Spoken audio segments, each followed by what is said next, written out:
पूर्व CGI N V Ramana को मिला सम्मान।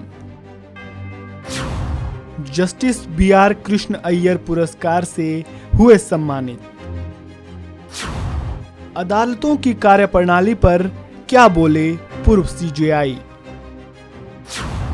अदालतों को किसकी भूमिका निभाने की दी नसीहत।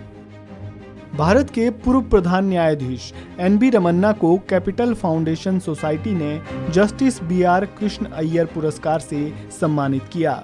इस दौरान जस्टिस रमन्ना ने अदालतों की कार्यप्रणाली और उनकी भूमिकाओं को लेकर अपनी बात रखी। जस्टिस रमन्ना ने भारतीय न्यायपालिका के 72 वर्षों के यात्रा के बारे में बताया। अपने संबोधन में जस्टिस रमन्ना ने कहा कि अदालतों को निष्पक्ष होना चाहिए और उसके फैसलों से लोकतंत्र में सुधार होना चाहिए, लेकिन कुछ स्थितियों में अदालतों से विपक्ष की भूमिका निभाने या उसकी जगह लेने की अपेक्षा की जाती है। जस्टिस रमन्ना ने 1960 और 1970 के दौर को याद करते हुए कहा कि यह आधुनिक भारतीय इतिहास में सबसे चुनौतीपूर्ण दौर था। इस काल ने संसद और न्यायपालिका के बीच संघर्ष देखा। संसद ने अपना वर्चस्व बनाए रखने की कोशिश की, जबकि सुप्रीम कोर्ट का प्रयास संवैधानिक सर्वोच्चता बरकरार रखने के लिए था। पूर्व सीजीआई ने कहा कि अदालतों ने यह सुनिश्चित करने में महत्वपूर्ण भूमिका निभाई है कि संवैधानिक अधिकारों ने अपना अर्थ नहीं खोया है।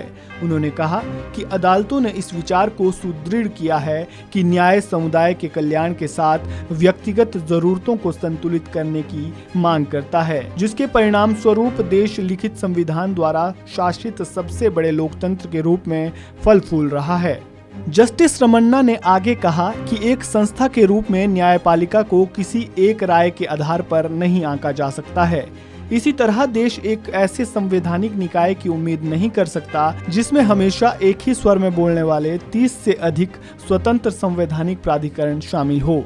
जस्टिस रमन्ना ने कहा कि न्यायपालिका को जनहित याचिका प्रणाली के दुरुपयोग सहित कई सवालों की जांच करने की जरूरत है। उन्होंने न्यायपालिका को बढ़ते मुकदमों सहित विभिन्न उभरती चुनौतियों का सामना करने के लिए तैयार करने की आवश्यकता भी जताई।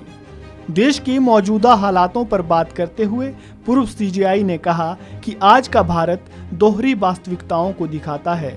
एक तरफ ऊंची इमारतें हैं, जबकि दूसरी तरफ लोग अभी भी झुग्गियों में रहते हैं, जहां बच्चे भूखे सोते हैं।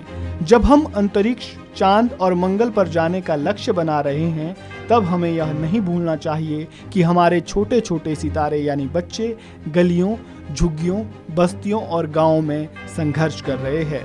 आंध्र प्रदेश के कृष्णा जिले के पुन्नावरम गांव में एक किसान परिवार से ताल्लुक रखने वाले जस्टिस रमन्ना 26 अगस्त को 48वें सीजीआई के पद से सेवानिवृत्त हुए थे।